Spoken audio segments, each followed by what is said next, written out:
Olá, seja bem-vindo a mais um programa Encontro com a Palavra. Vou ler agora um texto das Escrituras Sagradas que é realmente muito importante. 1 Coríntios capítulo 13 diz assim: passo agora a mostrar-lhes um caminho ainda mais excelente. Ainda que eu fale as línguas dos homens e dos anjos, se não tiver amor, serei como o sino que ressoa ou como o prato que retine.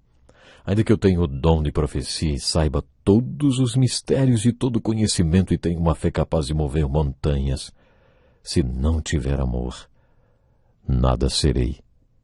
Ainda que eu dê aos pobres tudo o que possuo e entregue o meu corpo para ser queimado, se não tiver amor, nada disso me valerá. O amor é paciente, o amor é bondoso, não inveja, não se vangloria, não se orgulha. Não maltrata, não procura seus interesses, não se ira facilmente, não guarda rancor. O amor não se alegra com a injustiça, mas se alegra com a verdade. Tudo sofre, tudo crê, tudo espera, tudo suporta.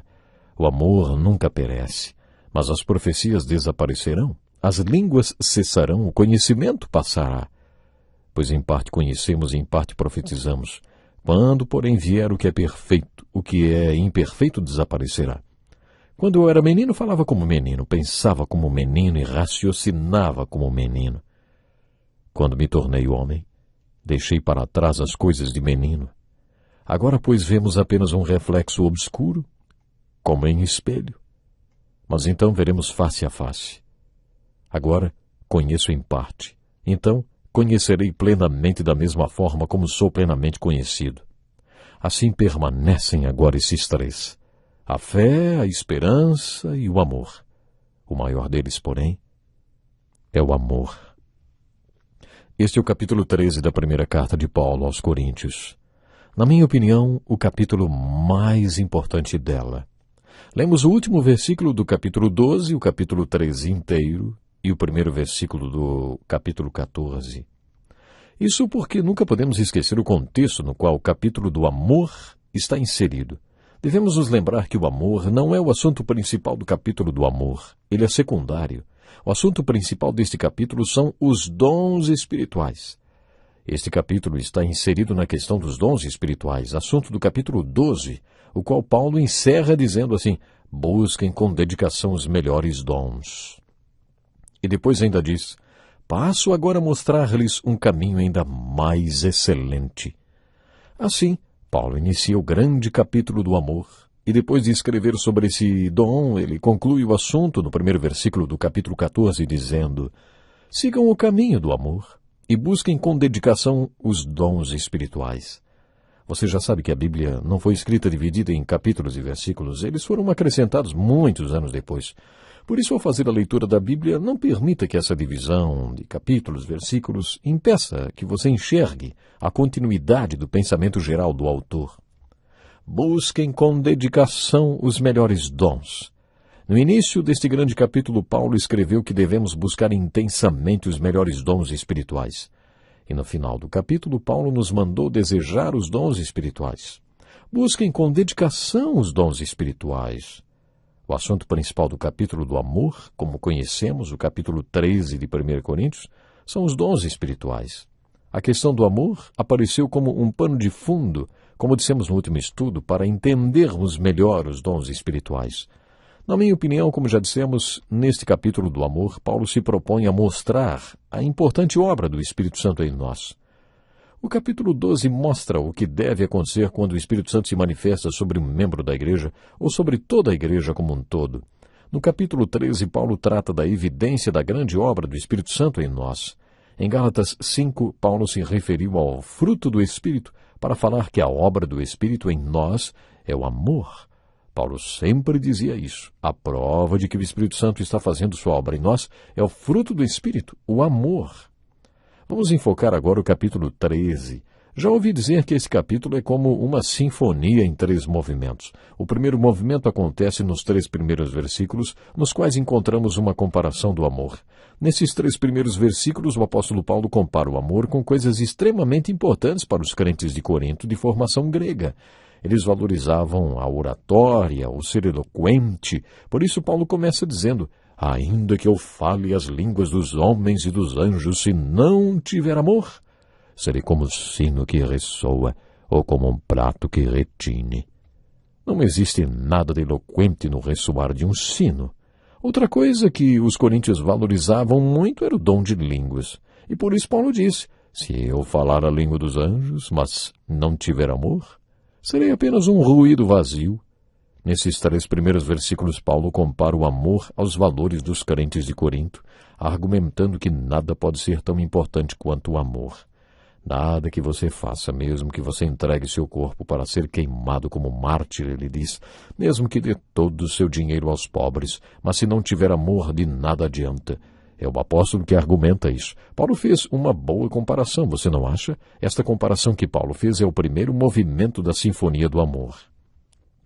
Depois, nos versículos 4, 5, 6 e 7, e na primeira frase do versículo 8, Paulo apresenta um conjunto de características do amor. Um servo de Deus chamado Henry Drummond, que viveu cerca de 100 anos atrás, escreveu o seguinte comentário sobre esses versículos, abre aspas, nesses versículos o Espírito Santo passa o conceito do amor através do prisma inspirado do apóstolo, que se manifesta em um conjunto de virtudes, fecha aspas. Na linguagem original, as Escrituras têm várias palavras para a palavra amor. Tenho certeza que você já sabe disso. Existe a palavra eros, que representa o amor erótico. Outra palavra grega para amor é filéu, que representa o amor social, e nesse caso o amor de um filósofo que vem do conhecimento. Mas não é desse tipo de amor que Paulo está falando. O conceito de amor a que Paulo se refere é o amor ágape, e só pode ser compreendido através deste conjunto de virtudes. Neste texto é como se Paulo dissesse: eu só posso explicar para vocês dizendo que se o Espírito Santo estiver habitando em vocês, vocês terão o fruto do Espírito, que é o amor, e este amor se apresenta em suas vidas através destas virtudes. Nos versículos de 4 a 7, Paulo menciona 15 virtudes que são a manifestação do amor daquele que tem o Espírito Santo vivendo dentro de si. Ouça com atenção a descrição destas virtudes. O amor é paciente, o amor é bondoso, não inveja, não se vangloria, não se orgulha, não maltrata, não procura seus interesses, não se ira facilmente, não guarda rancor. O amor não se alegra com a injustiça, mas se alegra com a verdade. Tudo sofre, tudo crê, tudo espera, tudo suporta. O amor nunca perece. Esta é uma descrição muito clara do amor na forma deste conjunto de virtudes e corresponde ao segundo movimento da Sinfonia do Amor. O primeiro movimento pode ser intitulado Amor Comparado, e na metade desta Sinfonia do Amor surge o segundo movimento desta sinfonia intitulado As Virtudes do Amor. O terceiro movimento da Sinfonia do Amor se inicia no versículo 8 e vai até o versículo 13. Neste texto temos o amor contrastado. O que faz do amor a coisa mais importante do mundo, hein? Esse é o clímax da sinfonia e o conteúdo do terceiro movimento dessa Sinfonia do Amor. Diz assim: permanecem agora esses 3, a fé, a esperança e o amor. O maior deles, porém, é o amor. Em outra tradução, um pouco diferente, lê-se assim: nesta vida temos 3 qualidades que permanecem, fé, esperança e amor. Mas o maior é o amor. No primeiro movimento desta sinfonia, Paulo compara o amor aos valores dos coríntios e no terceiro movimento mostra por que esses valores não podem substituir o amor, porque o amor é mais importante. Neste contraste do terceiro movimento, Paulo mostra por que o amor é o maior valor do mundo e afirma que há 3 coisas que permanecem no mundo: a fé, a esperança e o amor. Mas o maior disso aí, o maior disso tudo é o amor. Por que essas 3 coisas são mais importantes e permanecem, hein? Bem, a fé é importante porque, segundo as Escrituras, sem fé ninguém agrada a Deus nem se aproxima dele. No capítulo 11 de Hebreus, o capítulo da fé, no versículo 6, a gente lê assim, sem fé é impossível agradar a Deus, é impossível agradar a Deus, pois quem dele se aproxima precisa crer que ele existe e que recompensa aqueles que o buscam. O fato de ninguém se aproximar de Deus sem fé torna a fé muito importante porque Deus é o bem maior desta vida. Ele é o Deus eterno e tudo que leva até ele só pode ser eterno. Paulo também menciona a esperança. Mas o que é esperança, hein? Esperança é a convicção do coração humano de que existe algo de bom no mundo que pode acontecer em sua vida. Sim, existe algo de bom no mundo, que pode acontecer na sua vida, meu ouvinte. Segundo as Escrituras, o homem acredita em algo de bom no mundo porque Deus coloca esta convicção em seu coração. No Salmo 34, vemos o desafio que Davi lançou para os homens falidos e fugitivos como ele. Eles estavam endividados, falidos e desesperados, conforme lemos em 1 Samuel capítulo 21 e 22. Quando eles souberam que Davi estava se escondendo nas cavernas de Adulã, juntaram-se a ele, e aí Davi fez a pregação do Salmo 34, na qual lhes disse: quem de vocês quer amar a vida e deseja ver dias felizes, hein? Então Davi deu o seu próprio testemunho e contou como ele clamou ao Senhor e descobriu que Deus é o bem pelo qual ele esperava na sua vida. O convite que ele fez àqueles fugitivos foi: provem e vejam como o Senhor é bom, como é feliz o homem que nele se refugia, e proclamem a grandeza do Senhor comigo, juntos exaltemos o seu nome. Aqueles homens fracassados e fugitivos entenderam ao convite e se tornaram os homens valentes de Davi.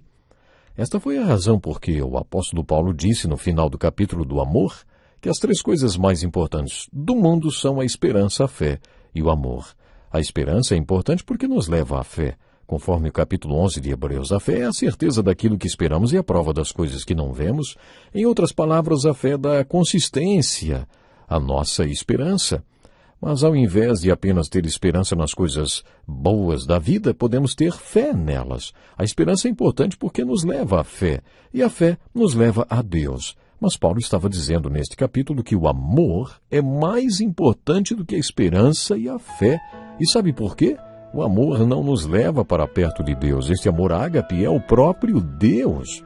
E quando você descobre esse amor ágape, descobre o próprio Deus. E não tem que descobrir algo que o leve a Deus, porque você já está lá. Quando você descobre esse amor, descobre a presença de Deus, porque o amor é a sua própria essência. Meu ouvinte, então, viva o amor, sinta a presença de Deus e o verdadeiro amor. Deus lhe abençoe. Até o próximo programa. Este é um estudo escrito pelo Dr. Dick Woodward, na voz do pastor Edson Bruno. Até o nosso próximo encontro com a palavra.